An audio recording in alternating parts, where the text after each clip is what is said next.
Bueno, es fundamental, ¿no? Que es decir, las personas tienen que tener la posibilidad de tener la autonomía para ser dueños de su vida, para gestionarla, ¿no? Y para eso requieren de una serie de apoyos. Y es verdad que en España tenemos una ley desde el año 2006 que es de promoción de la autonomía personal y atención a las personas en situación de dependencia, y como marco legal y con respecto a las personas con discapacidad, pues es un recurso que podría y debería de facilitar la vida de las personas con discapacidad, ¿no? Pero creo que todo el mundo tiene la necesidad de ser dueño de su vida, de gestionarla, y por lo tanto la autonomía personal también es un eje estratégico en la actuación de COCENFE. Bueno, aquí hay varios, ¿no? Es decir, una es la escasez de recursos, ¿vale? Es decir, como digo yo, pues este colectivo, este grupo social de las personas con discapacidad física y orgánica, pues no vivimos nunca épocas de bonanza, pero sí somos los primeros en sufrir las crisis, ¿no? Y por lo tanto no se han puesto los recursos necesarios para que haya un desarrollo pleno de esta ley. Después, en cada comunidad autónoma, pues hay un modelo distinto de puesta en funcionamiento de la ley de la promoción de la autonomía personal.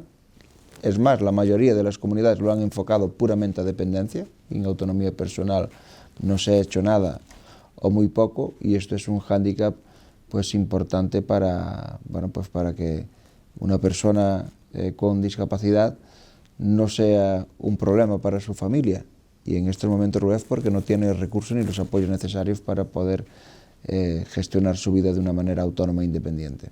Bueno, tiene que hacerse pues una difusión pues importante, potenciar y poner recursos económicos, y también tener una visión pedagógica de que no es una ley específicamente para las personas con discapacidad. Es una ley para las personas que tienen problemas de movilidad, problemas de autonomía, y por lo tanto que debe de aportar un recurso. Y con ello también conlleva otra serie de medidas paralelas, que es el tema de accesibilidad. A mí me parece triste que en el siglo XXI en España sigamos hablando de accesibilidad, que no sea algo que tengamos totalmente interiorizado, que es accesibilidad basada en el concepto de accesibilidad universal para toda la sociedad en su conjunto, que no es algo específico para el colectivo de las personas con discapacidad, que aunque lo fuera tendríamos todo el derecho, pero es una visión mucho más amplia, y no somos capaces de impregnar esa visión en el discurso político sí, pero después en la ejecución de las acciones pues no, y me parece pues triste que todavía no hayamos avanzado a tener un concepto y una accesibilidad universal en todo el territorio, porque Europa dio distintos plazos, y recuerdo que diciembre de 2017 era el último plazo para que todos los bienes, servicios y productos fueran accesibles para todas las personas, ¿no? Y con darnos una pequeña vuelta nos daremos cuenta que esto no se ha cumplido, no es así, y todavía nos queda un largo recorrido para hacer, ¿no? Y después hay otras cosas, hay otras cuestiones también que afectan directamente, que es que, pues por ejemplo, el acceso al empleo, ¿vale? Las tasas de inactividad de las personas con discapacidad triplican a la de la población en general, ¿vale? Y las tasas de desempleo las duplican. Si las personas no acceden al empleo, aparte de tener los apoyos que necesitan para vivir de una manera independiente, también necesitan una independencia económica. La mayoría de las personas con discapacidad viven con una pensión no contributiva, y por lo tanto esto es otro hándicap más para poder emanciparse, y muchos o un porcentaje muy importante viven en el entorno familiar, ¿vale? Por lo tanto es la falta de accesibilidad, es también la falta de empleo para poder tener esa independencia económica, y es también la falta de apoyos en la parte social, que no olvidemos que no deja de ser un derecho para la persona con discapacidad que tiene reconocido pues un grado de dependencia, y también es que no esté desarrollada plenamente, ni mucho menos, la figura del asistente personal para que la persona que tenga más dificultades pueda gestionar su vida, ¿no? Vale. Bueno, tiene que ser una ciudad pensada para todos, y para todos en el sentido más amplio. Tiene que ser pensada para la diversidad, ¿vale?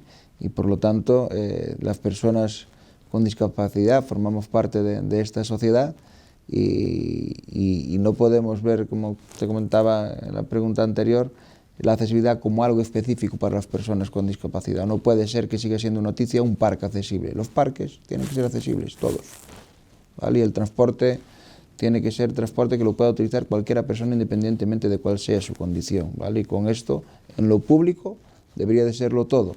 Y tienen la obligación, además, de hacerlo, ¿vale? Y hoy tenemos la tecnología, que ya es una realidad, que nos desborda, y estamos hablando ya también de ciudades inteligentes, ¿vale? Bueno, pues estas ciudades y esta tecnología también tiene que estar pensada en el concepto de accesibilidad universal, tiene que tener el concepto de usabilidad, tiene que ser práctica, tiene que tener utilidad y tiene que ser sencilla y fácil de utilizar, sobre todo para las personas que tienen más dificultades, ¿no? Y las ciudades se hacen amigables también, pues haciendo visibles a las personas y compartiendo y estando en los espacios donde está todo el mundo, ¿no? Mezclándonos nos enriquecemos y eso hace que las ciudades pues sean también pues amigables y confortables para todo. Cuando alguien tiene que ir a un sitio específico que está hecho ad hoc para ellos, pues eso no es inclusivo, eso es un gueto y siguen siendo espacios que tenemos que tratar de evitar y en el siglo XXI no nos podemos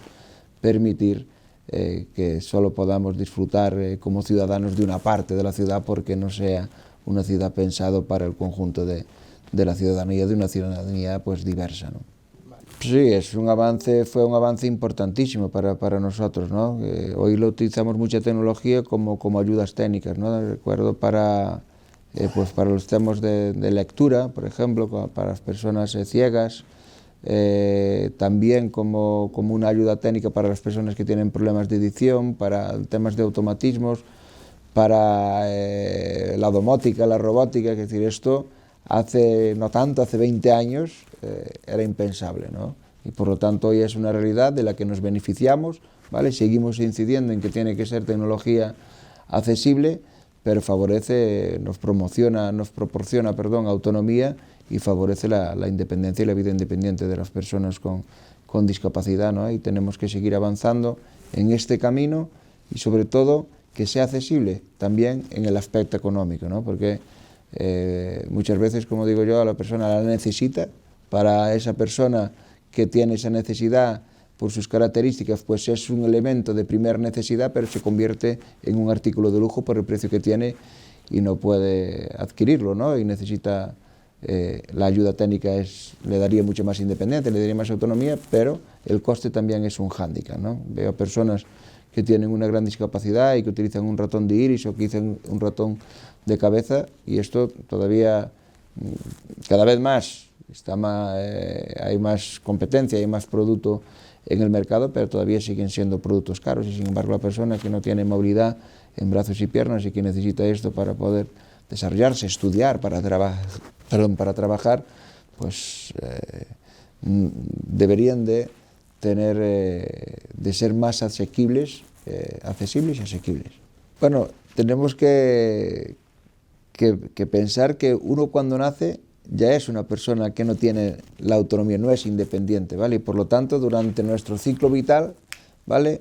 Por lo menos un 40% de nuestro ciclo vital, de alguna manera vamos a tener algún grado de dependencia.